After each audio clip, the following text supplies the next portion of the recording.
আচ্ছা, আপনাদের এলাকায় সর্বপ্রথম এই ফুলগুলো চাষ করে কারা, মানে চাষ করছে কারা? আমাদের এই বাংলাদেশের ভিতরে এলাকায় না, বাংলাদেশের ভিতরে যদি ফুলের এই কোনো লোক প্রথমে এগুলো আনে, তা আমি মনে করি গদখালি শেরালি কাকা। ওনার বাসা এই জাত থেকে 1.5 কিলো। আপনারা ওখানে গিয়েছিলেন। শেরালি আপনারা নাম হয়তো গুগলে সার্চ করলে পাবেন। উনি আহ, সম্ভবত 1980 সালে আমাদের এই গদখালিতে আনছিলেন ফুল। রজনীগন্ধা দিয়ে প্রথম শুরু করছিলেন। রজনীগন্ধা থেকে আস্তে আস্তে আমাদের এই গদখালির যত ফুল সেক্টর আছে ইনি প্রসার করছেন। এক এক সময় এক একটা ভ্যারাইটিস।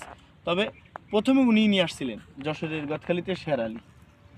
আচ্ছা, এই ফুলগুলি আর কি প্রথমে 1980 সাল থেকে আর কি চাষাবাদ শুরু হয়। আমাদের বাংলাদেশে মানে বাণিজ্যিকভাবে এরকম তো ছিল না। 1980 সাল থেকে প্রথম পর্যায়ে অল্প কিছু সংখ্যক রজনীগন্ধার বাল্ব বা কন্দ বলা হয়, যেগুলোর দিয়ে আর কি চারা তৈরি হয়, ওই ইন্ডিয়া থেকে নিয়ে আসছিল। নিয়ে এসে অল্প পরিসরে করার পরে এখন এই আমাদের এখানে প্রায় 5,000 পরিবার এই আমাদের গদখালির আয়ত্তের ভিতরে, এরিয়ার ভিতরে 4টি ইউনিয়ন ব্যাপী প্রায় 5,000 এই কৃষক চাষের সাথে জড়িত।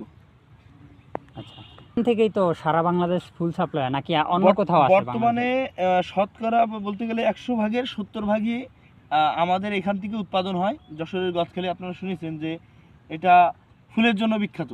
আর তারপরের স্থান আছে আপনার নেপা শ্যামপুর এ এলাকায়, এটা মহেশপুর অঞ্চলে, ওখানেও চলছে। আর এখন আবার নতুন করে ঢাকা শাহবাগের ভিতরে ফুলের সেক্টরটা চালু হয়েছে।